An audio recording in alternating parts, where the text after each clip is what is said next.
चलिए इसको कंटिन्यू करते हैं, शार्पनेस ऑफ रेजोनेंस को। अभी तक हमने डिस्कस किया था कि जब हम ओमेगा नॉट फ्रीक्वेंसी जिस पर रेजोनेंस होता है उससे लेफ्ट में या राइट में जाते हैं तो वो अपने मैक्सिमम वैल्यू से कितना नीचे की तरफ डाउन होता है, that measurement is known as sharpness of the resonance. Measurement of the rapidity with the current falls from its maximum value above और बिलो ओमेगा नॉट। और ये जो डिफरेंस है लेफ्ट और राइट में जाने का, that frequency difference is known as bandwidth. तो जब हम इस फ्रीक्वेंसी से लेफ्ट और राइट में जा रहे हैं तो हमारे पास ये जो वैल्यू आती है करंट की, ठीक है, चाहे हम इस पॉइंट पर ले लें, R1 के अंदर ले लें या R2 के अंदर ले लें, तो ये हमेशा मैक्सिमम वैल्यू यहाँ पर है हमारे, देखिए आई नोट है, ये आई नोट को रिप्रेजेंट हो रहा है। तो ये आई नोट को डिवाइड करने से, √2 से डिवाइड करने पर मिलना चाहिए हमें, ठीक है। जब भी हम लोअर कट ऑफ की तरफ जाएं या ओमेगा नोट से हायर कट ऑफ की तरफ जाएं तो that is should be of I naught by √2। Lower cut off frequency and higher cut off frequency maximum value का √2 से डिवाइड करने पर मिलनी चाहिए, ठीक है। And that difference is known as bandwidth. यानी कि जो शार्पनेस है रेजोनेंस की, that is equal to omega nought divided by 2 minus 1। ये इसका फॉर्मूला हो गया, ठीक है। इसकी वैल्यू को डिटरमाइन करते हैं। हमारे पास ये रिजल्ट था, we have I naught and peak value that is equal to E not divided by Z लिख लो या इसकी वैल्यू लिख लेते हैं R² plus omega L minus 1 by omega C का होल स्क्वायर। ये वैल्यू थी हमारे पास जब हमने सीरीज रेजोनेंट सर्किट के लिए पीक वैल्यू ऑफ AC को करंट के लिए निकाला था, ठीक है। या इसको हम ई नॉट डिवाइडेड बाय जेड भी लिख सकते हैं। तो हमें इस जेड को यूज करके हमें शार्पनेस को निकालना है। अभी मैंने क्या बताया कि मैक्सिमम वैल्यू से √2 को डिवाइड करने पर हमें ये lower and upper cut off frequencies मिलती हैं, lower and upper cut off frequencies. Late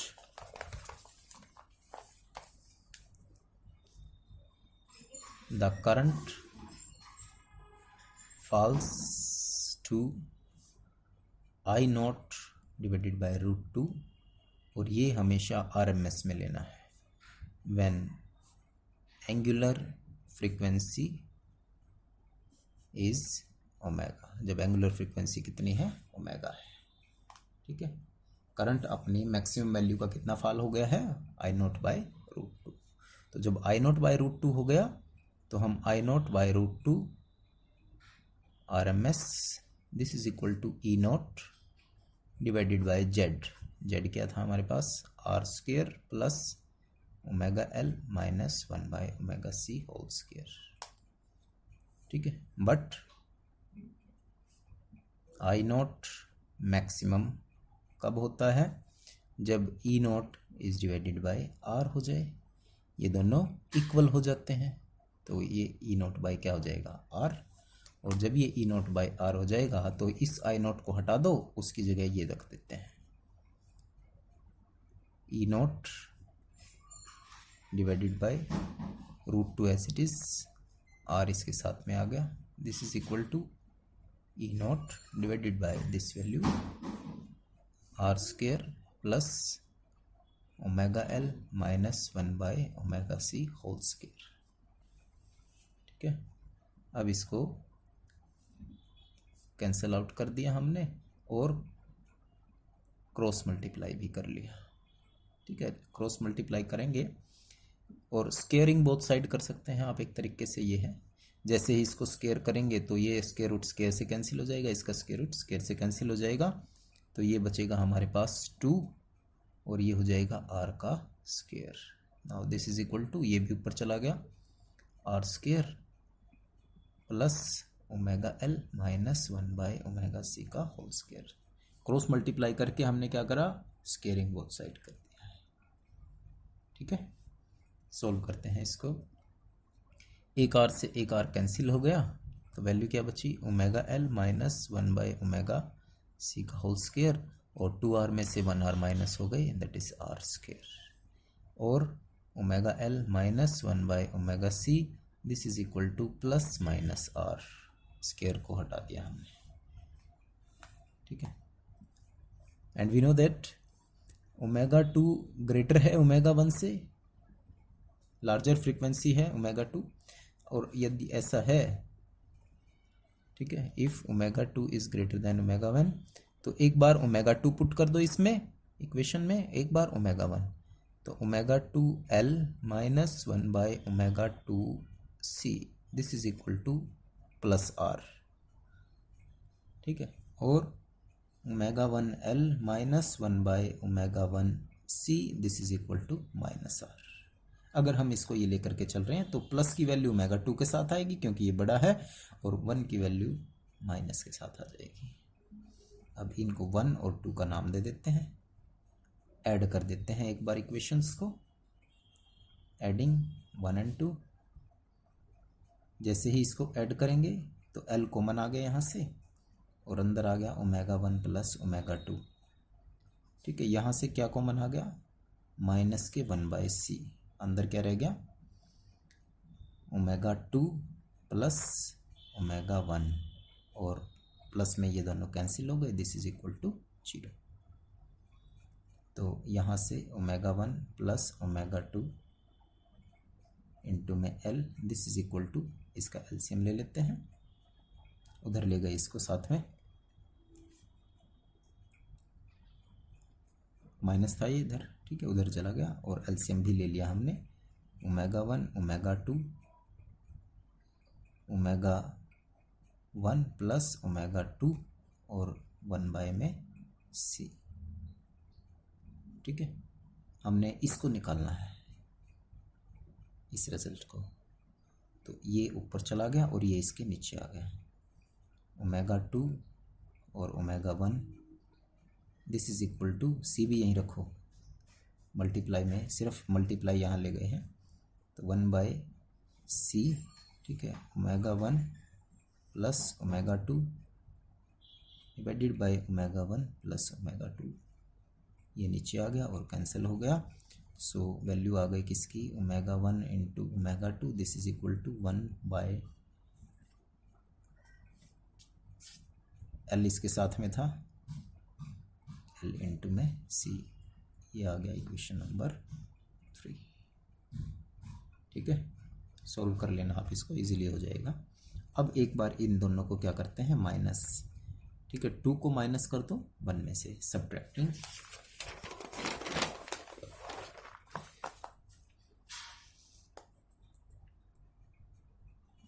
subtracting 2 from 1, जैसे इसको सब्ट्रैक्ट करेंगे, then we get omega 2 minus omega 1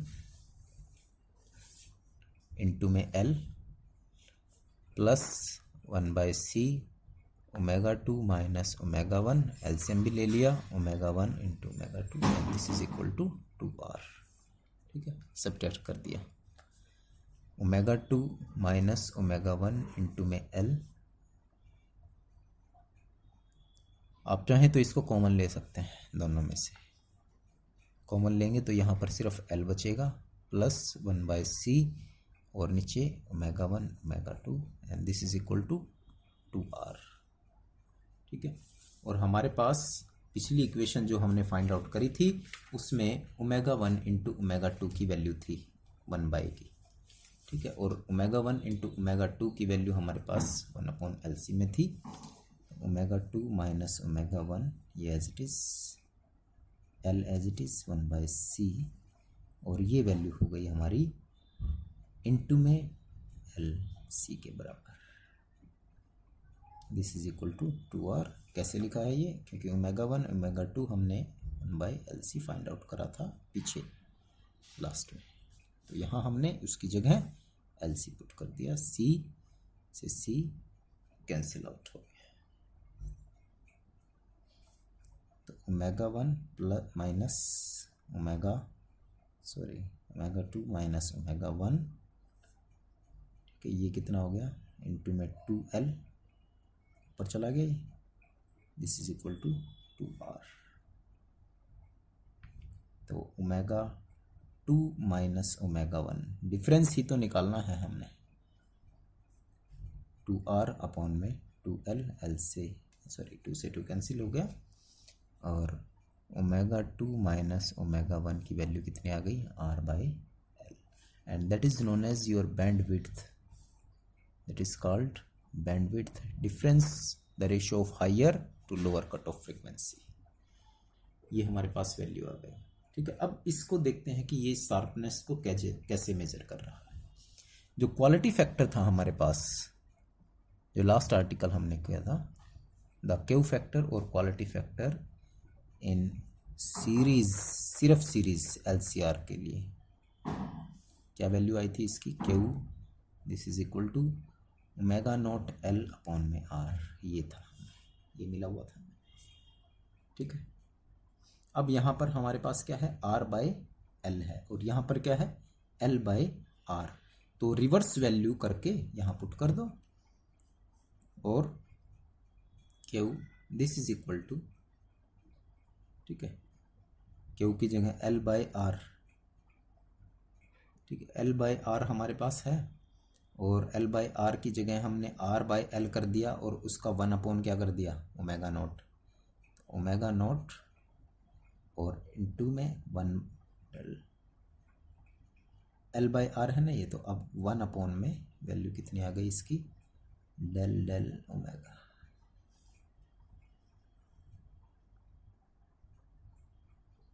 ठीक है। अब ये निकाल लो,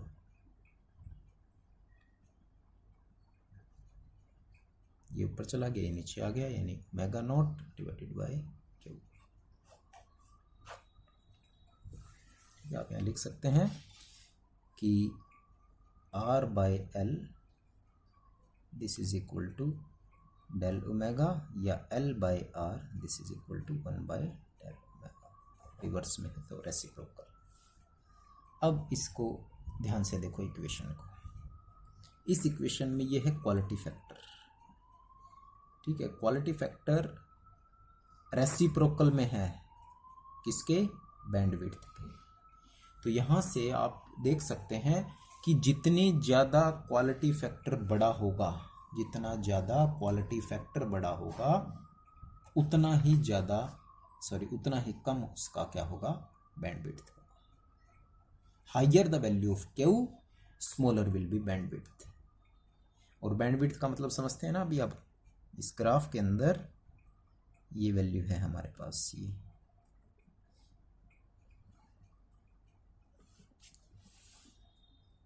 फ्रीक्वेंसी था, यहाँ करंट आई था। एक दूसरा ग्राफ भी प्लॉट करते हैं ताकि सिचुएशन थोड़ी और क्लियर हो जाए, फ्रीक्वेंसी और करंट।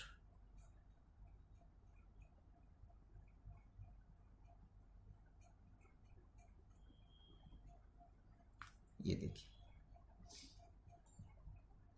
ठीक है, क्वालिटी फैक्टर ज़्यादा होगा, क्वालिटी फैक्टर ज़्यादा, ठीक है, तो करंट मैक्सिमम, और ये वैल्यू बैंडविड्थ की उतनी ही कम होती चली जाएगी, ओमेगा 1, ओमेगा 2, ओमेगा नॉट उतनी ही कम हो जाएगी।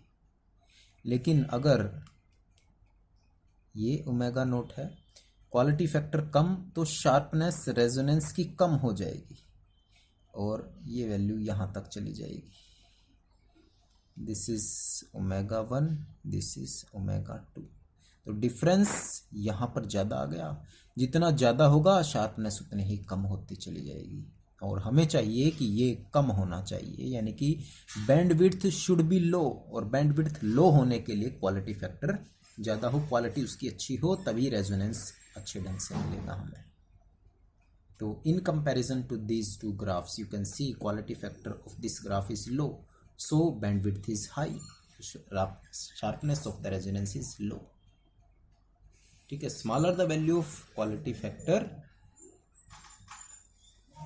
higher will be bandwidth and resonance will be smaller. And high will be the quality factor, smaller will be bandwidth, therefore sharp will be resonance. ठीक है, यहाँ मैं इसको लिख देता हूँ. फ्रॉम इक्वेशन नंबर 3 या 4, जो भी 4 दे लेते हैं इसका नाम. From 4 it is clear higher the value of Q factor, smaller will be bandwidth, smaller will be bandwidth. Bandwidth उतना ही स्मॉल होगा, और जिसका बैंडविड्थ थोड़ा होगा उसकी शार्पनेस ज़्यादा होगी, जिसका बैंडविड्थ ज़्यादा होगा उसकी शार्पनेस कम होगी. Smaller will be bandwidth, therefore more sharp will be resonance, will be resonance. ठीक है, तो इसी के साथ हमारा जो फर्स्ट यूनिट है वो कंप्लीट हो चुका है. और जब फर्स्ट यूनिट कंप्लीट हो चुका है तो अब आपने उन फर्स्ट यूनिट के न्यूमेरिकल, कॉन्सेप्चुअल क्वेश्चंस और आर्टिकल बहुत अच्छे ढंग से कर लेने हैं. बीच में हम एक ऑनलाइन मीटिंग को ऑर्गेनाइज़ करेंगे. उस ऑनलाइन मीटिंग में मैं ये पूछ सकता हूँ आप लोगों से कि किसने क्या कुछ किया है. ठीक है, और रही बात असाइनमेंट की, तो वो असाइनमेंट भी आप लोगों को दे दिया जाएगा, और हम व्हाट्सएप मैसेज के थ्रू उसको ये देखेंगे कि कितने बच्चों ने वो बना लिया है. ठीक है, जिसने बना लिया है ऑनलाइन आप मुझे वो अपने पेजेस दिखा देना. मैं उसको अपने रजिस्टर के अंदर टिक मार्क कर लूँगा कि इतने स्टूडेंट्स हैं, इन्होंने इस डेट तक ये बना लिया है. The date will be announced later in the message, WhatsApp messages. So आज हमारी फर्स्ट यूनिट कंप्लीट हो गई है. अगर डाउट लग रहे हैं किसी को, अगर और साथ में वीडियो भी अगर समझ में नहीं आ रही किसी को, तो भी वो है व्हाट्सएप थ्रू से मैसेज करें. ठीक है, यूट्यूब के कमेंट बॉक्स में मैसेज को ना डाले तो ज़्यादा बेटर है. मतलब in the sense related to the our graph और टॉपिक जो भी हम पढ़ रहे हैं. अगर आप मुझे पर्सनली मैसेज करेंगे तो वो मैं इजीली देख सकता हूँ कि किसको क्या प्रॉब्लम आ रही है. ठीक है, कई बार क्या होता है कि कमेंट में आप अपनी अटेंडेंस डाल रहे हैं, अटेंडेंस नहीं डालनी है. मैंने शायद एक बार मैसेज डाला भी था आप लोगों के लिए, देखिए यूट्यूब के कमेंट बॉक्स में आपने अपनी अटेंडेंस नहीं डालनी है. ठीक है, और अटेंडेंस के लिए मैं जो है वो रेगुलरली जो मैडम ले रहे हैं उनके साथ कोलैबोरेशन कर लेता हूँ अटेंडेंस के लिए. तो उस चीज़ की आप चिंता ना करें, आप अपनी पढ़ाई को फोकस करें ज़्यादा से ज़्यादा. ठीक है, तो आज हम फर्स्ट यूनिट को ख़त्म कर रहे हैं यहीं पर, और कल हम सेकंड यूनिट स्टार्ट करेंगे, और 1-2 दिन में आपको असाइनमेंट के लिए भी बता दिया जाएगा. Thank you.